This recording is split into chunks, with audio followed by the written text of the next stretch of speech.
प्रयागराज में हुई हिंसा की तार दिल्ली में फरवरी 2020 में हुए दंगों के आरोपियों से अब जुड़ने लगे हैं। जावेद का कनेक्शन उमर खालिद के पिता से जुड़ रहा है, जिनका उल्लेख दिल्ली दंगे की चार्जशीट में है। एसटीआर इलियास उमर खालिद का पिता है, जो दिल्ली दंगे के आरोप में जेल में बंद है। Ilyas welfare party of India का अध्यक्ष है और जावेद उसकी पार्टी से जुड़ा बताया जा रहा है। दूसरी तरफ जावेद की बेटियां अपने पिता को बेगुनाह बता रही हैं। वहीं प्रयागराज में जावेद का घर गिराए जाने का विरोध हो रहा है।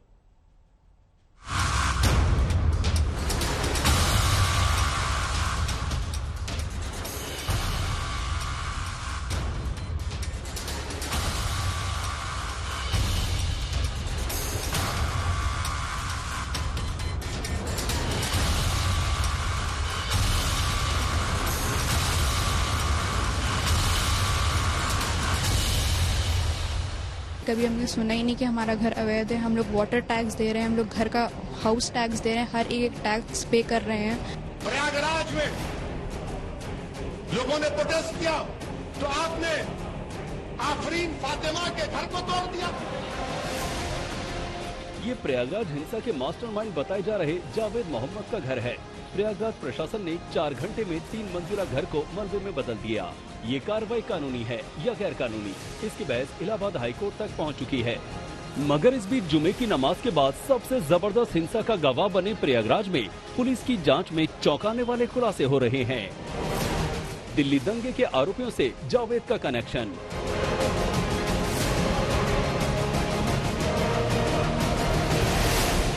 उमर खालिद के पिता की पार्टी का नुमाइंदा जावेद।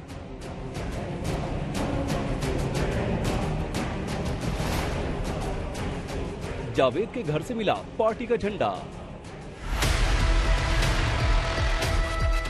किसी पार्टी का सदस्य होना कोई गुनाह नहीं, मगर उस पार्टी का सदस्य होना सवाल खड़ा करता है, जिसका अध्यक्ष ही दिल्ली दंगे की चार्जशीट में साजिश रचने वालों में शामिल हो। ये दिल्ली दंगे की चार्जशीट है, जिसमें उमर खालिद के पिता एसटीआर इलियास नाम का वेलफेयर पार्टी के अध्यक्ष के तौर पर दर्ज है। इन पर दिल्ली दंगों के दौरान जहांगीरपुरी से बांग्लादेशी महिलाओं को शाहीन बाग और जाफराबाद पहुंचाने का आरोप है। एसटीआर इलियास की बात करें तो वो प्रतिबंधित संगठन सिमी के सदस्य रह चुके हैं। हालांकि उनका संबंध इसे प्रतिबंधित किए जाने से पहले की बात है। हालांकि जिस दिल्ली दंगे की चार्जशीट में उनका नाम है, उसी दंगे का मास्टरमाइंड होने के आरोप में उनका बेटा उमर खालिद यूएपीए के तहत जेल में बंद है। साथ ही जावेद की बड़ी बेटी आफरीन फातिमा भी उमर की तरह ही न केवल जेएनयू की छात्रा है, बल्कि सीएए के खिलाफ प्रदर्शनों में वो दिल्ली के शाहीन बाग से इलाहाबाद तक सक्रिय थी। उसके पिता की गिरफ्तारी के बाद दिल्ली के जेएनयू में आफरीन के समर्थन में एआईएसए ने नारेबाजी की। वहीं आफरीन ने वीडियो मैसेज जारी करके आरोप लगाया कि बिना वारंट पुलिस उनके पिता को उठाकर ले गई है। There was no warrant, there was no letter, there was nothing that the police came with. They just came and asked my father to come to the police station with them, and they have not disclosed where they have taken him. As of now, I do not know where my father is right now. Afreen ने शुक्रवार रात को ही आशंका जताई थी कि उनका घर बुलडोजर से ढहा दिया जाएगा। उनका डर सच साबित हुआ।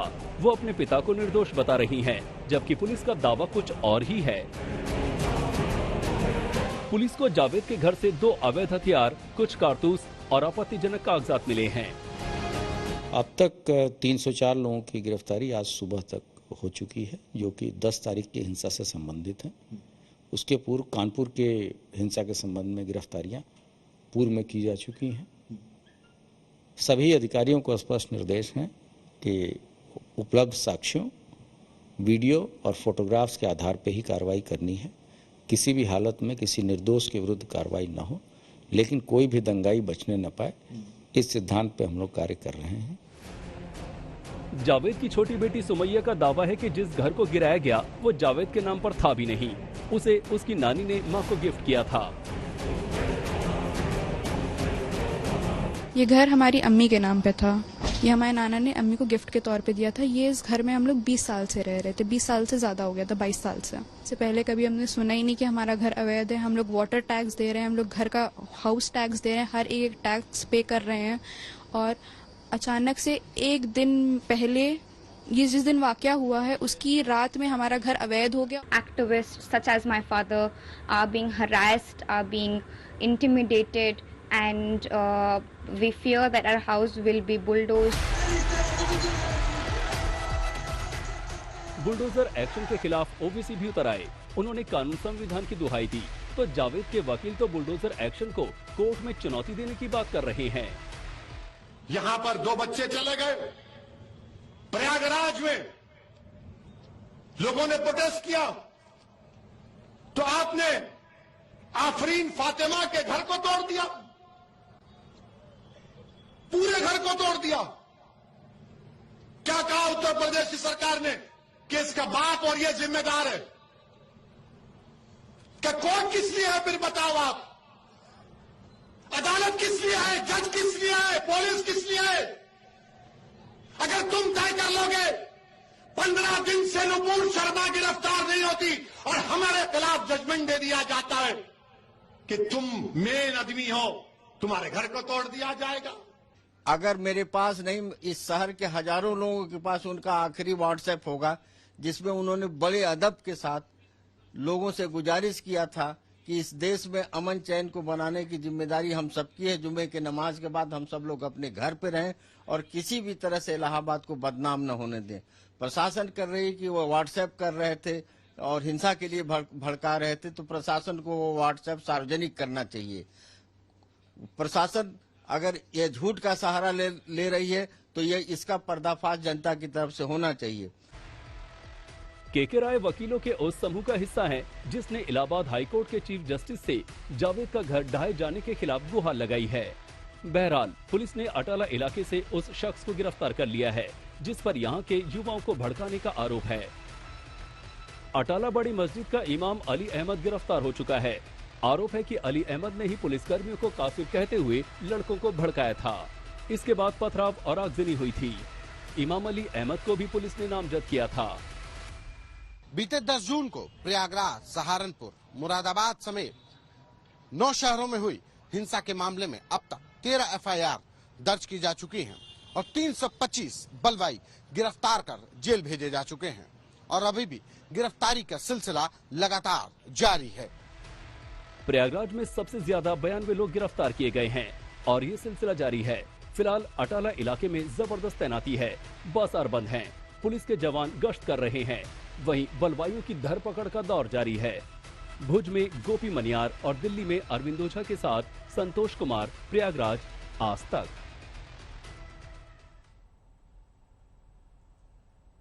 बीजेपी की निलंबित नेता नूपुर शर्मा के विरुद्ध पश्चिम बंगाल के पूर्वी मिदनापुर में एफआईआर दर्ज की गई, जिसके बाद हिंसा और विरोध प्रदर्शन लगातार जारी है। बीजेपी ने कहा है कि स्थिति चिंताजनक है, ऐसे में राज्यपाल मुख्य सचिव को अर्धसैनिक बलों को तैनात करने का निर्देश जारी करें।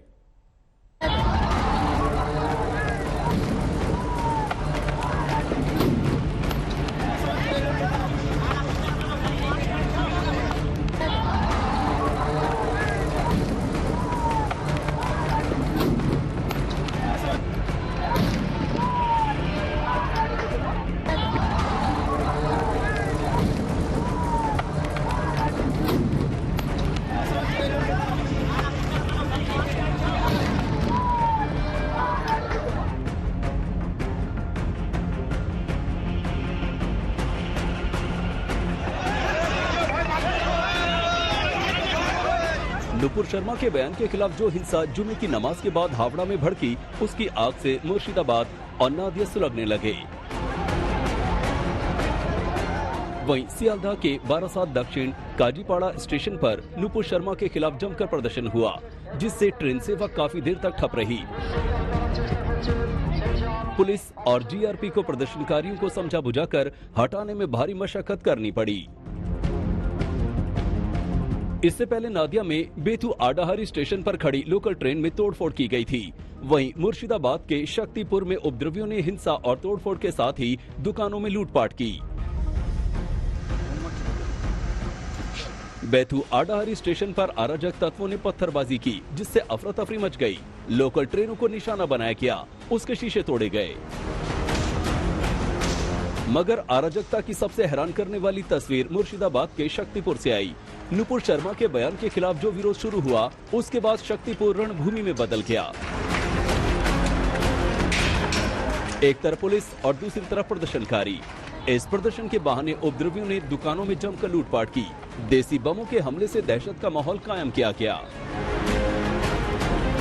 मौके पर बड़ी संख्या में पुलिस पहुंची। प्रदर्शनकारियों को तितर बितर करने के लिए पुलिस ने आंसू गैस के गोले छोड़े और लाठीचार्ज किया।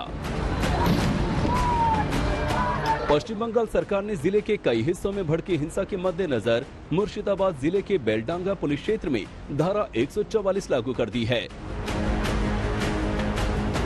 तनावपूर्ण हालातों को देखते हुए 15 जून की आधी रात तक धारा 144 लागू रहेगी। वहीं बेलडांगा ब्लॉक नंबर 1 और रेजी नगर और शक्तिपुर पुलिस थाना क्षेत्रों को कवर करने वाले बेलडांगा ब्लॉक 2 में इंटरनेट सेवाएं 14 जून यानी कल सुबह 6 बजे तक बंद रहेंगी। बेलडांगा में दिन भर चले संघर्ष के बाद शनिवार शाम को हिंसा भड़क उठी। उपद्रवियों ने पुलिस स्टेशन पर जमकर पत्थरबाजी की और देसी बम से हमला किया। विपक्ष के नेता शुभेंदु अधिकारी ने हालात को चिंताजनक बताया है। हम लोग तो कॉन्स्टिट्यूशनल हेड जो गवर्नर है उसको तो मैं मांग किया, जो पैरामिलिट्री मिलिट्री डिप्लॉयड करने के लिए आदेश दीजिए चीफ सेक्रेटरी को। ये कुछ नहीं हो रहा है, ये लोग गुंडागर्दी बंद नहीं कर रहा है और Bhajpa state president, opposition leader और भाजपा की लीडर लोग को रोकने के लिए अरेंजमेंट कर रहा है। पूर्वी मिदनापुर के कोंटाई पुलिस स्टेशन में नुपुर शर्मा के खिलाफ एफआईआर दर्ज कर ली गई है, मगर विरोध थमने का नाम नहीं ले रहा। मुर्शिदाबाद और दक्षिण 24 परगना में नुपुर शर्मा के बयान के खिलाफ जमकर प्रदर्शन हुआ। नुपुर शर्मा के साथ ही नवीन कुमार जिंदल को गिरफ्तार करने की मांग की गई। दूसरी तरफ पश्चिम बंगाल में लगातार जारी हिंसा ने ममता सरकार की मुश्किलें बढ़ा दी हैं। सरकार की कोशिशों को कामयाब बनाने के लिए बंगाल इमाम एसोसिएशन के अध्यक्ष ने तुरंत सारे प्रदर्शनों को बंद करने की अपील की है। उन्होंने कहा है कि नुपुर शर्मा को गिरफ्तार करना प्रशासनिक फैसला है, मगर ऐसे हिंसक प्रदर्शनों से बर्बादी के सिवाय कुछ हासिल नहीं होगा और इस आंदोलन को गलत दिशा में ले जाया जा रहा है। ब्यूरो रिपोर्ट, आज तक।